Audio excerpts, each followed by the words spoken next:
အားလုံးပဲမင်္ဂလာပါဆရာဒီချိန်မှာတော့revision ပေါ့နော် revision လေးသွားမယ်ဒါဘယ်ဆရာတို့က read the passage ပေါ့ read the passage all around ဆက်သွားမယ်ပြီးရင်ဆရာဘာလဲဆိုတော့ဒါဒီဘာအတွက်ထောက်ပံ့ဖြစ်စေလဲဆိုတော့ question number 1 2 and 5ပေါ့နော်1 2 3 5နော်5တော့ဆရာတို့6ကတော့ ending 7ကကျတော့ဆရာတို့က the dialogue and exchange နော်အဲ့တော့ဆရာတို့အဲ့အပုဒ်တွေအတွက်ကိုခုနဖော်ပြပါပုဒ်တွေအတွက်ကို read the passage တွေကိုဆရာတို့ all round သွားပြီးနော်သွားကြည့်အောင်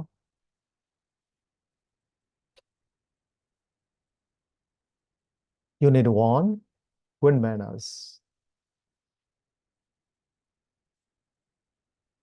အဲ့တော့ဆရာတို့ဒီလိုဖတ်ရင်းနဲ့လေရှားပြန်ဖတ်ရင်းနဲ့မှနော်ကိုရီးယားဘာပြန်နေသတိရမယ်ဆိုရင်အဲ့ထဲကဆရာတို့ပါလဲဆိုရင် vocabulary တွေနော် question number 1အတွက် vocabulary တွေနော် question number 2အတွက် choose တဲ့အတွက်လေအဲ့ဒါလေးတွေကိုဆရာတို့ပြန်ပြီးတော့ဆရာတို့အကုန်လုံးဆရာတို့ unit 12ခုလုံးကိုဆရာတို့ဟိုအကုန်လုံးသင်ပြီးတဲ့အချိန်မှာဘယ်စကားလုံးတွေဒီအရေးပါတယ်ဆိုတာကိုနော်ဆရာတို့ဟုတ်လားမိခွန်းအစုံတွေမှာလဲ example sample question တွေမှာလဲနော် example တွေမှာလဲဆရာတို့တွေ့ခဲ့ကြတယ်နော်အဲ့ဒါကြောင့်မလို့ဆရာတို့ကဘယ်စကားလုံးတွေကအရေးပါတယ်ဆိုတာဘာပဲပြောကိုယ့်ရဲ့အကုန်လုံးလေ့လာပြီးတဲ့အချိန်မှာသိသွားပြီနော်ကိုယ်အနေနဲ့မြင်တယ်မြင်တတ်တယ်ဆရာတို့ဘာလဲဆိုတော့သိနိုင်တယ်အကုန်လုံးလေ့လာပြီးသားဖြစ်တဲ့အတွက်ဆရာတို့သိနိုင်တဲ့ဥစ္စာလေးတွေရှိသွားကြပြီဒါကြောင့်ဆရာကနေပြီးတော့ passage တွေကိုပြန်ပြီးတော့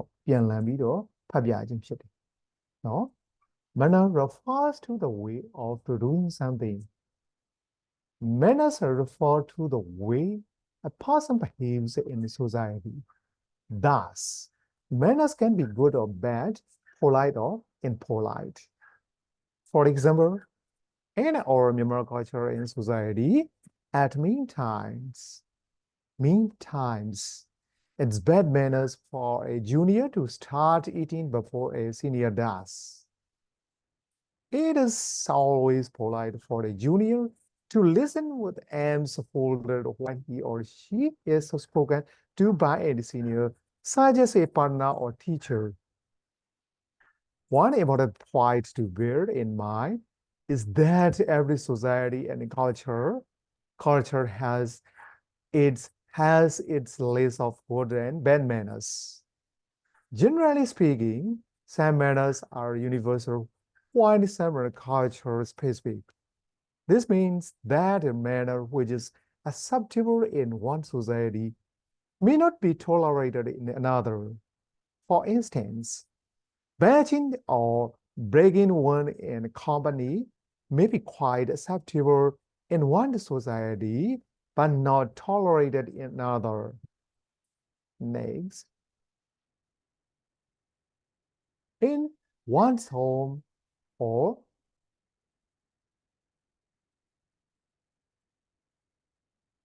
good manners are vital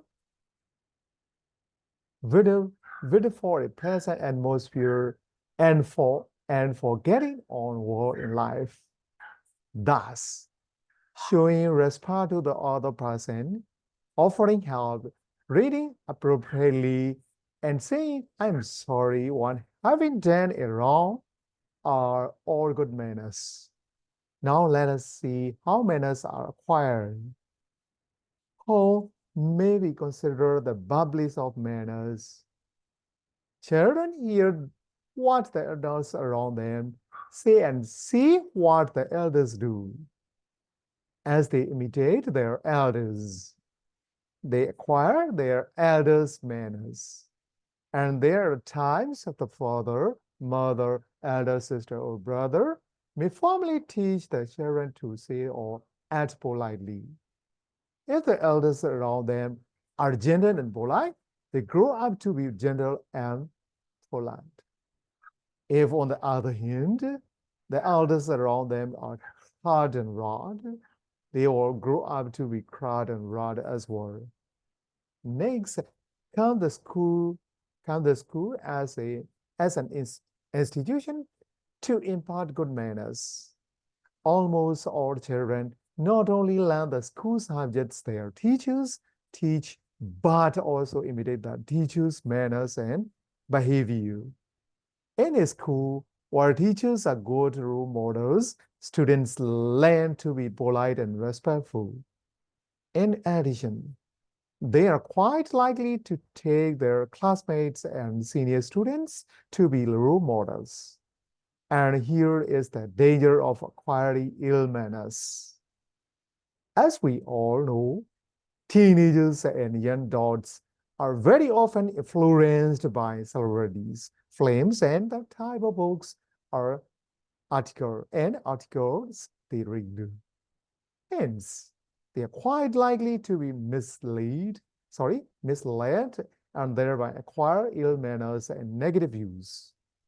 There is still another institution that imparts manners, the work domain. Once a person gets a job, his work domain becomes an added institution to influence him for good or evil. To put it in a nutshell, the current generation as a whole is the most powerful and most responsible institution for the imparting of good manners. The modeling of society is no easy task. All the elders of this generation should conscientiously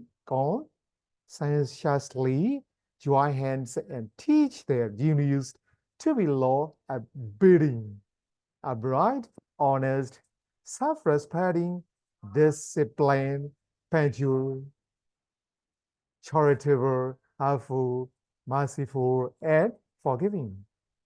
The quality of the next generation is in the hands of the present generation. As a matter of fact, we are mutually responsible for building a well-mannered society. Okay, unit 1. Next, unit 2.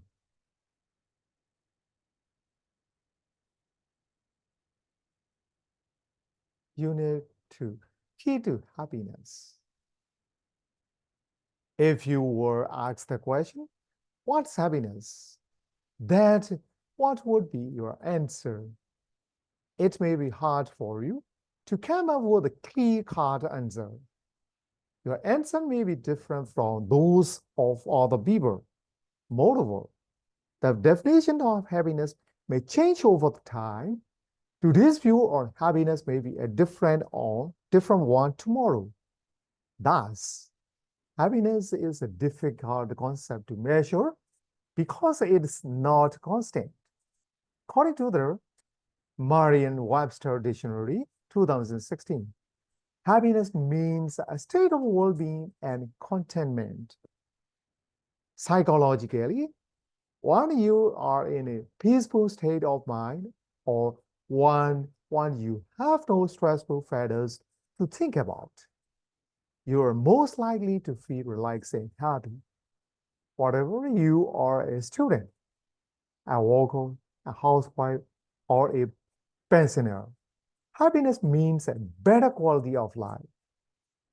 A group of scientists who have examined a number of studies from across the world have suggested 10 ways to achieve happiness. 1. Have a good relationship with friends and family. It seems reasonable to assume that what makes people really happy is their relationships with others. Having a wide cycle of friends and family is more enjoyable than having a lot of money. In addition, people with large families and lots of close friends are happier than people who live on their own. Sometimes you may not be in a good mood or may feel depressed at the time.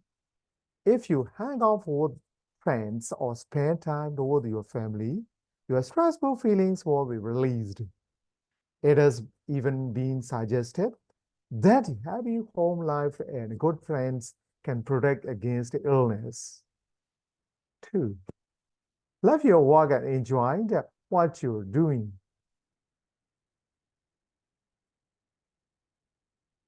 Some people feel passionate about their work and love.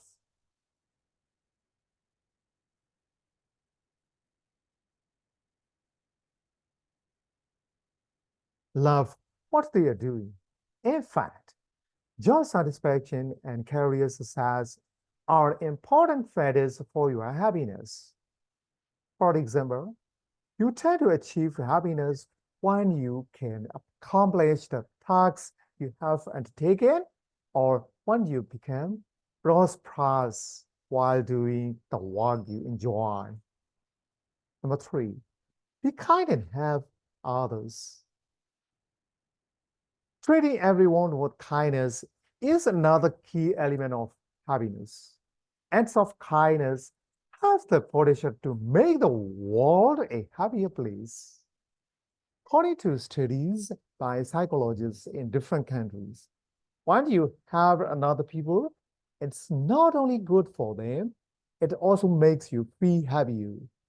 A new survey has also revealed that generous people are happier and healthier than those who are not.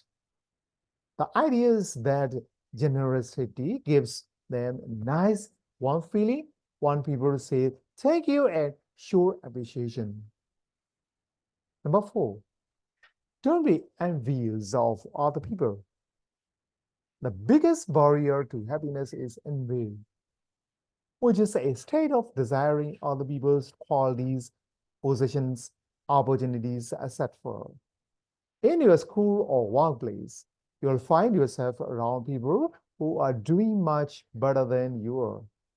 In that case, if you try not to judge yourself against other people, you will certainly be happier. People who people who are envious of others are more likely to experience negative emotions such as inferiority, inferiority, dejection, and depression.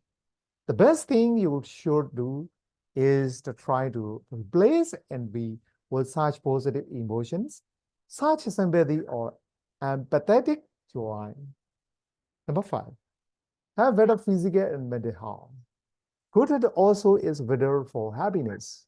It's undeniable that healthy people are happier than those who are not. To achieve true happiness, you must be fit, both physically and mentally. A happy person has better physical and mental health. It's widely known that your mind and body are closely connected. If you feel stressed out, you are likely to experience fatigue and muscle tension. Similarly, if you feel unhappy and calm, you are likely to have more mental energy and more physical vitality.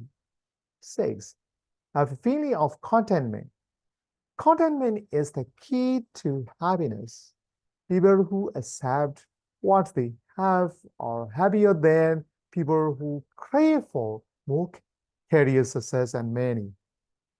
A recent survey shows that the simplest things in life are the most important for you. You tend to be happy with simple things like you're in a park, a beautiful sunset, and an evening with a friend. It's true that people need to have a reasonable amount of material possessions, but wanting more than what is necessary breeds greed and frustration. Seven, courage. Most people believe that money is the best way to find happiness. Of course, person needs money to some extent in order to live comfortably. Rich people often consider that they are happy as they can buy expensive houses, new cars, big watch, and designing clothes. However, some people think happiness does not depend on money. Nevertheless, we can see many people trying to get rich in every possible way in the hope of achieving happiness in life. Eight, have a positive attitude to life. It's often said that life is composed of positive elements and negative elements. Having a positive attitude to life is a good way of finding happiness. For example, when you encounter difficulties in your school or work, you may feel disappointed and downhearted. At such a time, you must try to adopt a positive attitude to cope with these problems.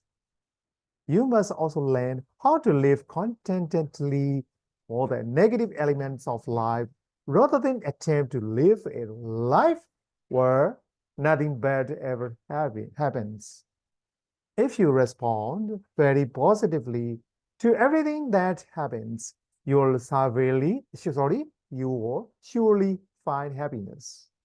Number 9, think back to sweet memories from the past. You may be in a bad mood or feel downhearted from time to time simply because you are looking inside you, thinking about bad things. A group of psychologists have discovered that thinking back to pleasant incidents in the past can improve your mood and make you more cheerful. For example, think about something in your childhood that gives you great pleasure. Look at all photos showing happy events or recall hearing news of someone's good fortunes. These sweet memories can put you in a better mood. They can make you smile, laugh, or feel joyful. 10. Practice meditation or mindfulness. Nowadays, people may suffer from work-related stress, which leads to several diseases such as diabetes and heart disease.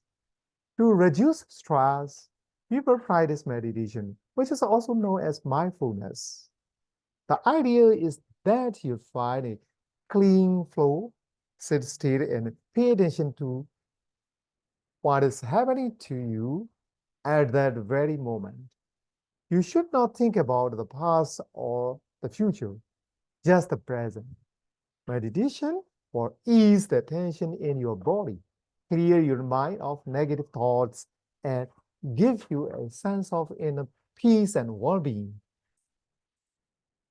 Everyone wants to be happy and cheerful, but it seems that not many people can achieve happiness.